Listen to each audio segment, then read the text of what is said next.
All right, we are live. My name is Sam Stein. I'm managing editor at The Bulwark. I am fortunate enough to be joined by Jonathan Cohn, who's author of our The Breakdown newsletter, and a true treat, Dan Diamond of the Washington Post. He came out of leave for this specific night. He came out. He's been doing great work on the beat at the Post. We're here to talk about what I think may be one of the more potentially consequential evenings in our nation's literal health, and certainly at the CDC, where we've had what appears to be a mass resignation and a potentially big firing involving RFK Jr., who heads HHS, and the director of the CDC, who may or may not currently be the director of the CDC. We just don't know, Suzanne Monarez. Dan, I'm going to start with you because you broke the story. Why don't you give us kind of the lay of the land and what happened today so that people who are tuning in might understand? Well, Sam, what happened today was pretty messy, and I think even as we're talking now, some of the things are still in dispute. But Susan Monarez, who had been confirmed as the CDC's director only a month ago, and was thought to be kind of a, pardon the choice of word, but a bulwark against RFK Jr.'s We'll take it. We'll take it. against his efforts to potentially overhaul vaccine policy. She was seen as someone who was a more moderate choice than his first pick, an anti-vaccine activist named Dave Weldon. She'd only been there a few weeks, and word started trickling out today that she was out, and it was unclear exactly what had happened. I talked to Trump officials who said they'd heard that she'd been insubordinate. My colleagues, Lena Sun, Lauren Weber, had also gotten word that she was being removed. But even as of mid-afternoon, it wasn't clear whether she'd been fired, whether she'd resigned. I had a succession of calls in about 10 minutes where I heard all various options. She'd been escorted out of the building. She was writing a resignation letter. She was going to be fired if she didn't leave. But long story short, the head of the CDC, the Trump officials want her gone, and made that very clear by putting out a public statement. And that was followed by the resignation of some very senior CDC officials, career officials who have been there for, in some cases, decades. Dan Jernigan, who has helped lead the infectious disease response. Demetre Daskalakis, who worked on Mpox in addition to COVID and other issues. Deb Horry, the chief medical officer. So whether or not Susan Monarez is or is not the CDC director, this whole layer below her is now gone. And officials are saying they are doing it because they are worried about what RFK Jr. is trying to do to the agency. The fight with Monarez, we heard at the Post, and I've seen other outlets report this, was largely around vaccine policy, Right. And whether she would kowtow to what RFK Jr. wanted to do.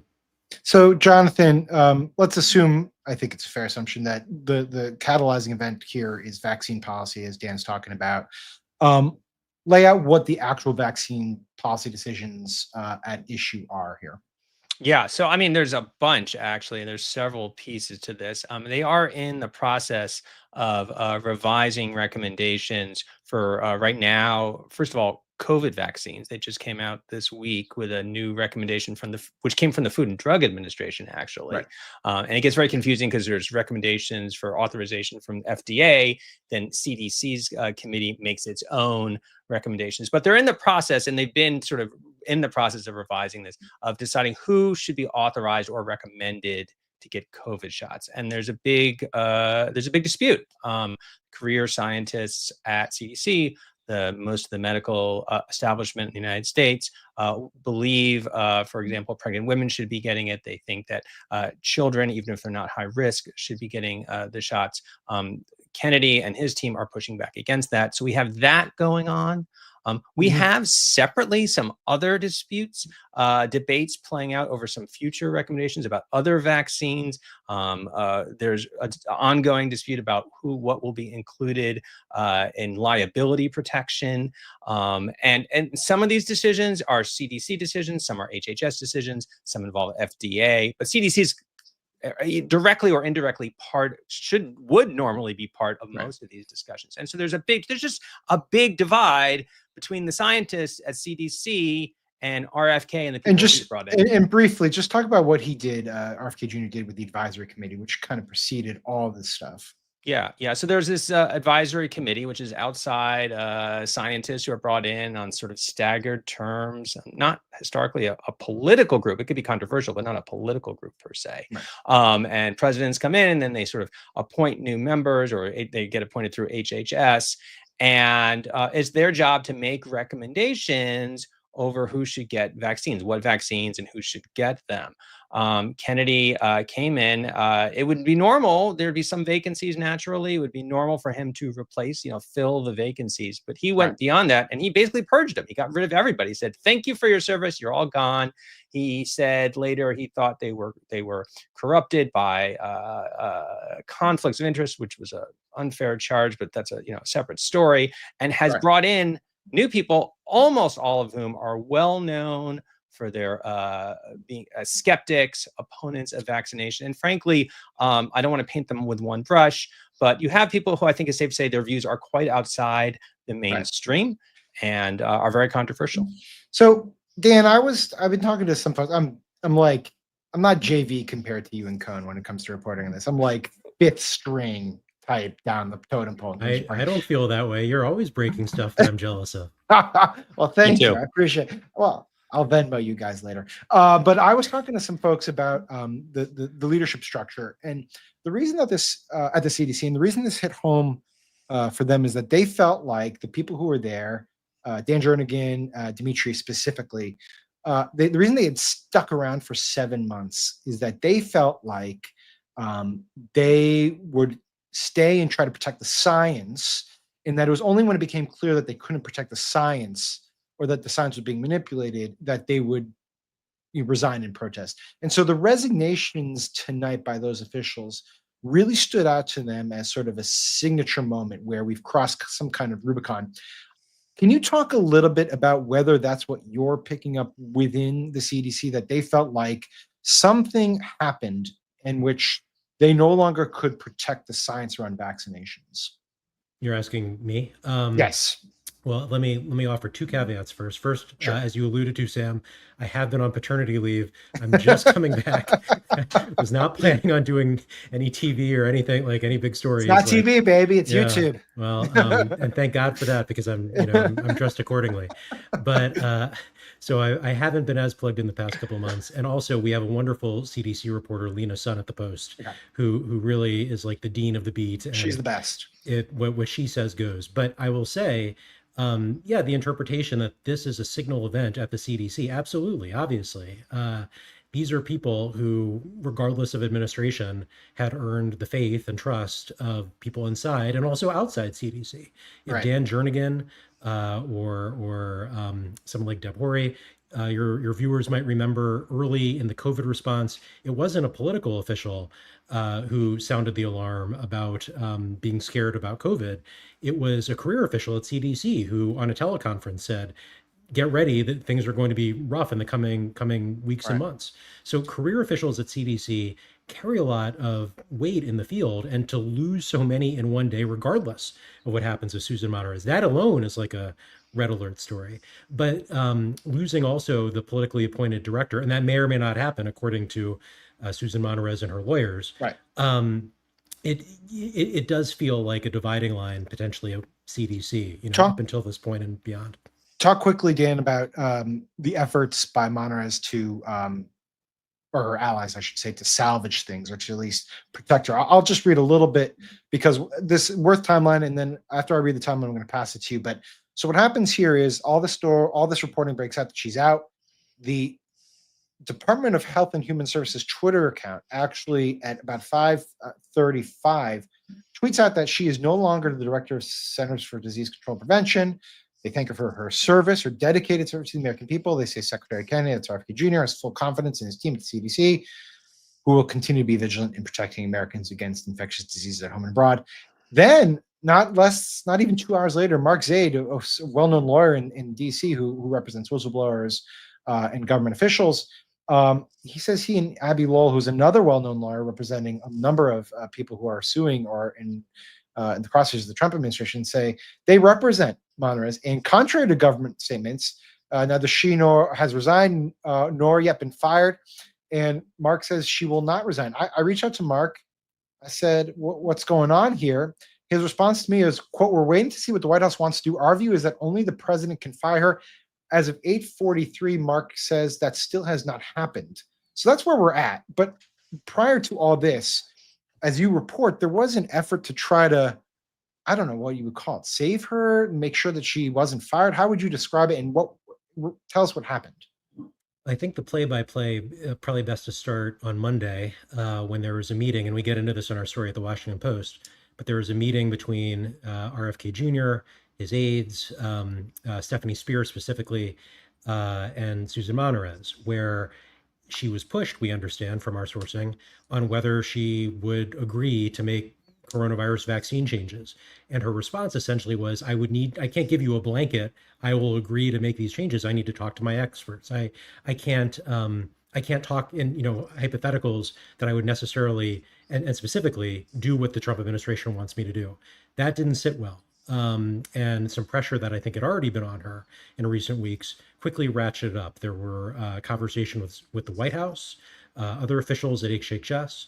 Our understanding is Susan Monterez reached out to Senator Bill Cassidy, who your viewers might recall played a crucial role in confirming RFK Jr. Had Senator Cassidy, a Republican doctor who chairs the Senate's Health Committee, if he had said, I'm not going to support RFK Jr., his nomination likely would have died, or it certainly would have been a lot harder to get him in seat. Instead, Bill Cassidy said, I feel comfortable that RFK Jr. has made commitments to me. He's going to protect vaccines. He's going to be responsive to me in the Senate. So I will vote to confirm him. Well, here we are, Sam and John, some months later, and there has been moment after moment where it's kind of like, what was Bill Cassidy thinking? Because RFK Jr. does thing after thing that would seem to fly in the face of what he promised to Cassidy. But regardless, Monterez reached out to Cassidy. Cassidy got involved. Our understanding is that only made RFK Jr. angrier, accused Monterez of being further insubordinate. She was told not to reach out to senators. Other lawmakers, other officials got involved. And the pressure mounted to the point today. She was basically told, if you don't resign, we will fire you. There was a question about whether she could be fired, who could do it, could President Trump do it, what would the circumstances be? And I was saying this to you right before we jumped on, Sam. There was real confusion about where Susan Monterez was today. Like, I had officials texting me saying, do you know where she is? Because we're trying to track her down and get her on the phone. But do we know where she is?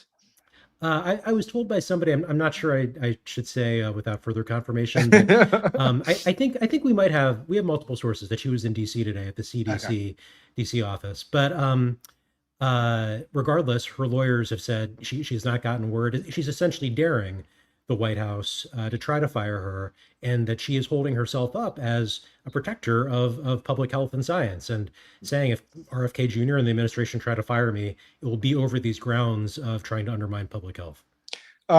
Cohn, talk to us about what the scientific community and the people you talk to are worried about right now, or what they're thinking right now.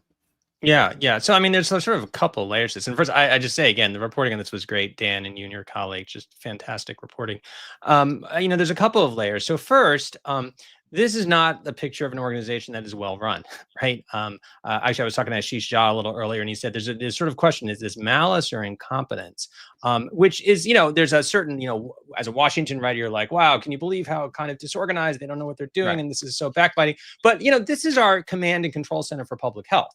This is not a place you want chaos. This is not a place you want vacancy. So obviously there's a concern that this critically important agency is now, not only has it been sort of hammered with staff cuts through DOGE, it's had, a reorganization, it's losing funds, and now it's got all kinds of leadership vacancies and losing, as Dan was saying, decades of experience, decades of expertise. And whether or not you think they did a good job in COVID or not, that is just not easy to replace. So there's that concern. But then there's the second layer of concern. And again, this is what Dan and you were just talking about, which is if you kind of break down the back and forth of what was going on and that conversation that Dan just related to us, if you think about what's going on here, we have Kennedy and whoever from the administration saying, we want you, the director of the CDC, to endorse what we want to do on vaccines. And she is saying, she didn't say no exactly, right? I mean, she said, I am not in a position to do. I'm the director of the CDC. It's my job to represent the science. I need to go to my scientists and come back to you and say, this is what they said. I can't give you a yes or no answer without consulting them. And that was not good enough. So this is a very, this is the job of the CDC. I mean, this is a Senate confirmation position, her position. It's an agency created by Congress to protect the health of the United States based on science. This is her standing up and saying, that is what I'm going to do. And this is the White House. This is Secretary of Health and Human Services, Robert Kennedy, saying, no, we know what the answer is. We know what we want to do. And if you won't get in line, you're going to lose your job. And that's a very chilling prospect. Dan, you got to go because you're a new dad and you got new dad responsibilities. Which also, I'm in the baby's room. You are, yeah. Well, then you really need to go. But before you go, I just want to open up for any last thoughts about, just maybe put it this way: this is obviously not the end of the story. We don't even know if it's the beginning of the end of the story. What are you looking out for in the next hours ahead, days ahead? You mean I should tell my competitors the follow-up stories we're working on? No, I just want to know what. Yeah, well, sure, why not? You can text me later. You don't have to get everybody the news. I mean, I think the larger questions are what checks are there on RFK Jr. at this point? For one, Senator Bill Cassidy, yeah, he claimed that he had some checks on him. This is a perfect case study of he doesn't, as far as we can tell from our reporting. Like the check on RFK Jr. was not to confirm him, but they voted to confirm him, and now he has this relatively free hand to make changes. I think that's one. Sorry, someone's calling me. I think RFK Jr. I don't know if you guys can hear my phone ringing. No, we can't. It's fine. It's fine. A second question would be, what is the public health of the nation going to look like in a world where some of these officials aren't in seat? And where RFK Jr. is installing more allies. And I really do have to go. I think I've got to take this call. All right, Dan, thanks you so much, man. Really appreciate it. Cohn, let's pick up on that because it does seem like there aren't really any checks. And it doesn't seem like Trump himself, which would in theory be the check, the remaining check here. It doesn't seem like he is inclined necessarily to get involved in this stuff. He's basically turned it over to Kennedy and let him run roughshod over it. Are you surprised at how much leeway Kennedy's been given here? I'm a little bit surprised, and I want to emphasize a little bit surprised. Okay. I'm a little bit surprised because I think politically this is not that solid ground for them. I mean, Kennedy's stuff plays really well with his supporters and parts of the MAGA base. But, most people believe in vaccination. Most people don't like to hear, that even if they are skeptical of the CDC, they don't like to hear that the agency that's guarding their health is being gutted. So This is, I think they can feel a little bit of the heat on this. So, it surprises me given that, they're politically sensitive enough that might that's what I was sort of wondering, right? It's like at some point people want access to medications that they think they do. The flip side, yeah, you would think. But I mean, the flip side is, number one, Trump has always been sort of, I don't want to say endorsing some of the sort of, he's anti-vax curious. But there you go. That's the phrase, anti-vax curious. I think there's the part of him that likes sort of being controversial. And look, let's face it. I think one of the checks on this, when you were saying Trump is a check, I mean, the president is supposed to be a check in part because we have a sort of basic notion, whatever your politics are, that the president of the United States is someone who's responsible, is going to take big decisions seriously and try to weigh the evidence. They might be right or wrong or whatever. And that's just not what he does. I mean, he doesn't read briefing papers. He doesn't, spend any time thinking about these things. He also has like 3 or 4 things that he is interested in: tariffs, interior decorating, like things like that. In this case, redistricting right now. I don't think he really cares about the details around health policy. He doesn't. He's willing to pawn off. I want to read a little bit from Demetre Daskalakis' resignation letter. He posted it on Twitter, and I apologize for the viewers in advance because I'm going to read actually a fair chunk. The reason I'm going to read it, he wrote it to Dr. Howery, as you can see there, is because I don't think I've ever seen a resignation letter like this. It is it's chilling, it's honest, it's scary. I'm just going to read parts. He writes, "I've never experienced such radical non-transparency, nor have I seen such unskilled manipulation of data to achieve a political end rather than the good of the American people. We're 7 months into the administration, and no CDC subject matter expert from my center has ever briefed the secretary. That's RFK Jr. He notes that Kennedy at his hearing said that Americans should not take medical advice from him. To the contrary, an appropriately briefed and inquisitive secretary should be a source of health information for the people he serves. As it stands now, I must agree with him that he should not be considered a source of accurate information. He goes on, the intentional eroding of trust in low-risk vaccines favoring natural infection and unproven remedies will bring us to a pre-vaccine era where only the strong will survive and many, if not all, will suffer. And then there's the last thing that I want to talk about, which I think we haven't touched on yet, but I think is actually a fairly big deal. He's referencing the recent the shooting at the CDC headquarters in Atlanta. If people don't remember this, over 500 rounds were shot at the CDC headquarters on August 8th by a gunman who only killed, thank God, one person, an officer, but he hit multiple windows at the CDC headquarters, and he was targeting public health officials, according to authorities, because he believed that the COVID vaccine was dangerous. So he was crazy. Demetre writes, the recent shooting at CDC is not why I'm resigning. My grandfather, who I am named after, stood up to fascist forces in Greece and lost his life doing so. I'm resigning to make him and his legacy proud. I'm resigning because of the cowardice of a leader that cannot admit that his and his minions' words over decades created an environment where violence like this can occur. I reject his and his colleagues' thoughts and prayers and advise they direct those to people that they have not actively harmed. The nation's health security is at risk and is in the hands of people focusing on ideological self-interest. I'll stop there. I've never seen anything quite like that in a resignation letter, at least from someone that high up and that important to an agency. And it was shocking to read. Yeah, it's a remarkable letter, and for people watching, listening, just to give you a little background on who it's coming from. Daskalakis, this is somebody with experience going back to years he spent in the New York City Department of Health, very well regarded for his efforts on tuberculosis, on monkeypox, on HIV. Someone with just reams of knowledge, years of experience, came to CDC, just incredibly well regarded. This is not somebody given to sort of idle speculation. So for him, and someone who, as he said, is given, like most of the people at CDC, if you have the skill set to be a leader at CDC, you could be making a ton of money in the private sector. Yeah.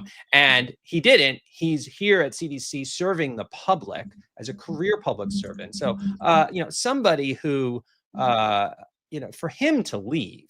And why did he stay this long? Because he thought, like you were saying before, he thought he could fight the good fight from within, and he wanted to do it. There was all kinds of, the reporting in Dan's story in the Times, things we are hearing make it clear he was fighting hard inside for the science, and he references that in his letter. And that part in the letter where he mentions, that there were recommendations going out that were never. No one ever asked CDC scientists for input. I mean, that is just mind-blowing. Yeah. And I think entirely consistent with the story that is emerging, that Robert F. Kennedy Jr., who, despite saying you shouldn't trust me because I'm not a doctor, nevertheless has made up his mind, has his ideas about vaccines, and he is going to get his way. And he is. Well, that's the irony, right? It's like Kennedy Jr. has always attacked people for being so rigid and non-open-minded about, science. His whole thing is, well, you always have to question science. You always have to question science. And yet, here's a man who never has questioned his own preconceived notions, his own anti-scientific notions. He's not open to alternate viewpoints. He doesn't talk to people who challenge him. He, in fact, wants to impart his worldview on everyone else. And this letter from Demetre is just... I thought that was the most chilling part. The fact that he spent 7 months working and never once got a chance to talk to RFK Jr. about the science. The person who I talked to that I referenced earlier said this: I cannot emphasize how bad it must be for these resignations to happen. I've not talked to him, blacking out this person's name because I don't want to feel the identity, for a few months, but I know where his head was at. He was going to stay to protect science until he was asked to do something that could hurt people. The implication being he was asked to do something that could hurt people. Also, Dan Diamond, who left us, has now tweeted and flagged for me, quote, hearing from that the White House has formally fired Monrez per two administration sources. Monrez's lawyers had said earlier tonight she had neither resigned nor been fired. I reached out to Mark Zaid to confirm that I have not heard back from Mark. Where does this leave us? I mean, how do they fill this? How do they fill these positions? I assume they have people who agree with them on all sorts of stuff that they can pluck. But I mean, where does this leave us? Well, that's exactly it. No scientist with any kind of integrity, with Right. any kind of who believes in independent thinking is going to want this job, right? I mean, why would you want that? Because I mean, the message has gone out. You're not there to provide input. You're not there to tell us what you think the evidence reads. You are there to rubber stamp what Robert F. Kennedy Jr. wants. And by the way, what he wants is something that nearly all mainstream scientists reject. So who are they going to get for these positions? They're not going to be, let's just say they're not going to be getting the best people. No. And so again, I just want to, let's go back to what CDC does. This is our front line against disease, against, for public health. And we're going to leave these posts either empty or filled with people who don't have the expertise, don't have the knowledge, and have some pretty out of this world views on what public health is. And this is all of our health. This is all of us. It's not a. That's the thing. It's not a game. We have a measles outbreak in Texas. We have flu season coming up. We have the needs for COVID boosters coming up. This COVID virus is not gone. There's a New York Times piece recently that it's here. I mean, what are the expectations around like future moves from Kennedy? Obviously, everyone's kind of looking at the pediatric vaccine schedule and if he tinkers with that. But what do we have coming up that we should be watching out for? Yeah, well, we have that. We potentially have a looming decision. We've referenced a little bit before on this sort of vaccine liability program, which is this. Right. Talk a little bit about that because it's a really good newsletter you wrote.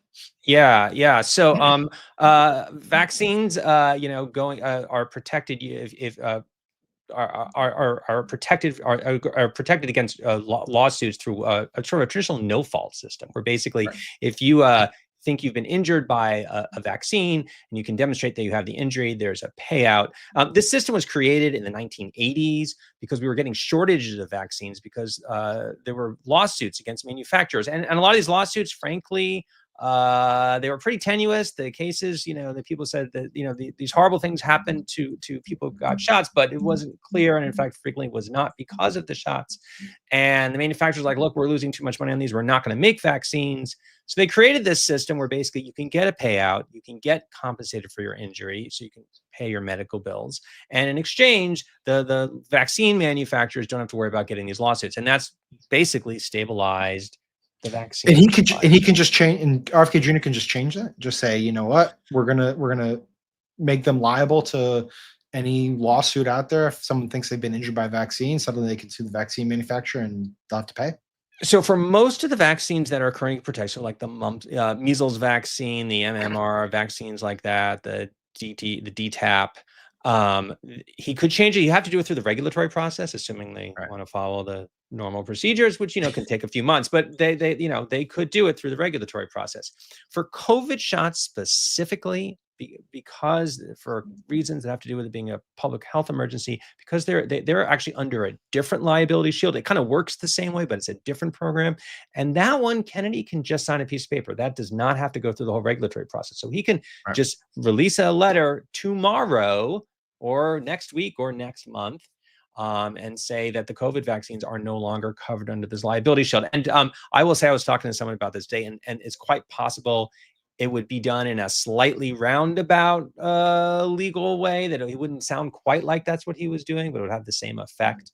And if that happened, you got to wonder, you're Moderna, you're Pfizer, are you going to even bother selling these, vaccines here? Because now you're going to be exposed. Everyone's going to think they, all these lawsuits, and they're going to go to court. And in your piece, you talked about how this existed in the 80s and they had to fix it. What was going on in the 80s? Yeah. So in the 80s, there was an older version of the pertussis vaccine, pertussis whooping cough, if you know what that is, which used to kill thousands of Americans every year. They introduced the vaccine, very painful. So you basically, you basically asphyxiate. That's how you die. It used to kill thousands of children every year. We introduced the vaccine, brought that down to like less than 10 a year. But there were side effects from it. There were known side effects. Most vaccines have some side effects, some worse than others. It's, like any medicine, it can have side effects. It's true of almost, pretty much any medical intervention. There were some stories suggesting some really catastrophic harms, brain damage, even some deaths. Later research suggested that probably was not the case. But those were the lawsuits that people started bringing against the manufacturers. And basically all the companies that were making this vaccine were like, you know what? We're not making a lot of money. We might be losing money on these. We can make a lot more money. In other words, we're out. And we had a situation where we had a shortage of pertussis vaccines. And it was actually pediatricians, among others, leading the charge to change it, saying like, we need these vaccines because we know as pediatricians, we know what it looks like. Well, that brings me to this. Yeah, that brings me to sort of, I guess we can kind of close around here on this topic, but we talked about checks, and I'll reveal who said it in our Slack, but our colleague Bill Kristol thinks that Trump will eventually reel in Kennedy because, as he argues, there's not much domestic political advantage here, he believes, and I kind of agree with that. But like I said, I don't really know if Trump gives a shit, to be honest. But there are other. I don't want to overstate the significance of them because I think whatever. But the other places that can push back are, one, doctors. Pediatricians, for instance, can push back. But they have to be organized. They have to be willing to endure pushback from the administration. There's risks involved, but they can. And patients obviously can do the same, and moms who are worried about their kids and things like that. And I guess the other thing I want to just not totally dismiss is the Hill. And it's possible that Cassidy finally gets a little spine and says, you know what, we do need to actually hold a hearing on this and haul RFK Jr. in front of it. And already have Bernie Sanders, who is the ranking member on the committee, say we need to do, or I think he is the ranking member, it might not be, but he wants a hearing involving Kennedy about what's going on here with the CDC. And then you have Senator Patty Murray, who I believe actually is the ranking member, who called for RFK Jr. tonight to be fired over what happened here, and praised Monraz for standing up. So I don't know. Maybe I'm being a little bit optimistic that there can be some pushback. I certainly don't think it's going to be successful, but am I too optimistic here? It does seem like people will be very upset if they can't get access to vaccines for their kids or for themselves. Yeah. I mean, look, I'm Mr. Optimist. I'm always. You are. If you're optimistic here, I'm going to be freaked out. So part of me is inclined to say yes. People will. This. It's hard to know nowadays what'll break through. There's so much going on every day, and will this pass in a day or two. Right. How does it compete with the Cracker Barrel logo, John? Yeah. Right. I'm so glad I missed that news cycle. I was writing my newsletter. I completely missed that news cycle. Like brain cells saved. Yeah. And this is the kind of thing that shows up, right? I mean, there are going to be people. We hear so much about people who don't like the COVID vaccine. We forget there's a lot of people who want the COVID vaccine. A lot of people are like, please, I don't want to get COVID, and if I get it, I don't want it to be severe. I don't want to go in the hospital. I don't want to maybe die. Right. And so if it becomes unavailable or less available, I think people are going to notice that, and that will sort of kick something up. And you can imagine, people on the Hill reacting. So yes, I can imagine that. There is, on the other hand, I do feel there's a little Lucy in the football going here, especially with Cassidy. Cassidy had so many chances, and he kind of stepped right up, and it really was. It was Lucy, oh no, I'm going to do it. And no. And, who knows? But I would like to think, when people, doctors, and you were mentioning doctors being organized, and there is some efforts going on that, this thing called the Vaccine Integrity Project. They're putting out their own guidelines. The pediatricians had a really strong statement a week or two ago about COVID, and actually Kennedy fired back with his own tweet. Yeah, Kennedy was pissed at them, right? He was super pissed. I've always been a big believer, though, that the most important persuasion that takes place is in small, one-on-one, small communication. And I think you know, people, when they start hearing these things from their own doctor, Yeah. and I think, you know, I mean, look, I know, I'm sure you do too. I mean, I'm from both my work and the social circles. I know lots of people who are doctors and have been upset about this for a while. But the reality is, like everyone else in America who's not in our business, like you and me, they got other stuff going on, and it's just, you know, Right. at the end of the day, they're busy doing what they do. You know, you're a doctor, Yeah, you but when perform, the flu season this is hits, yeah, this one, I think, you know, I would not be surprised, and frankly, I hope doctors will be telling their patients, or if they're asked by their patients, they will say, "Look, I think this is wrong. This is what I believe." They don't need to be political about it. Just say, "I'm a you know, I went to medical school. This is what I've learned." And I hope personally, I really do hope that maybe, you know, remind people what the other side is. You know, this is, you know, the vaccine conversation. Whenever you see Kennedy or any of these people talk about it, it's like there are these side effects, and they're exaggerating, and a lot of them are unreal, and they're not there. They never talk about the other side. Is like, you ever seen a kid, you know, wheezing and suffocating and can't get breath because of whooping cough? You know, have you ever, you know, if you looked at, you know, a kid who tried to deal with someone who has the measles, or seen someone it's in just severe. remarkable to me, right? It's like we are not that far removed from COVID. We are not. Right, right, right. We are not that far removed from Operation Warp Speed, which was Trump's triumph Yeah. in COVID. Yeah. And yet, Which, by the way, that's the pendulum- other piece of this. I do Yeah. think that's the other thing. You remember? I can't remember if this is when you were out, but like they asked him about Kennedy issuing, you know, because this is when he pulled all the money for the mRNA vaccines, and they asked Trump at a White House I saw press the conference, clip. I was out, and but he yeah, and he was kind of surprised. Like, and I think the backstory here was kind of fuzzy, but like there wasn't great community. Again, on top of everything else, this is not the pro team when it comes to running a government agency, and there's not a lot of right. great communication going back and forth. And he's, you know, I mean, he's kind of gone anti-vax curious or whatever, but he does like to take credit for Warp Speed, as he should. I mean, that was a really successful program. So Yeah. maybe that's a reason, and maybe that's another reason to have some optimism. I don't know, man. It's a bleak night. We're going to leave it there. I will say this is when the story started breaking, and I'm going to reveal it. What Dan Diamond has now texted me. He actually was at the dentist when he heard about the story and confirmed it while he's getting his teeth worked on. He was going to tell that story in the live stream, but we can get to it. Anyways, when this started breaking, I started hearing about it, not through Dan, but through a source of my own. It seemed surreal. Because it's worth noting, Monarchs was only there for a couple weeks, and then Less than a month. and then it became like very much not more than surreal. It became a real panic when you saw that there was actually 4 or 5 top officials who were now stepping down, real people with integrity and leadership and scientific knowledge and institutional knowledge, and they're just gone. And we are in an incredibly uncharted, very dark place when it comes to our nation's health, and it's scary. Jonathan, thank you so much for doing this. I appreciate it. I look forward to seeing what else you can unearth around the reporting around this. And for those who jumped on with us tonight for this live stream, thank you for doing this. Been wanting to do more of these. Usually we wait to some big event to happen. Unfortunately, in this case, it's a really bad event, but we are here to walk you through it. Leave comments about how we can improve this experience, and we'll talk to you soon. Take care, guys.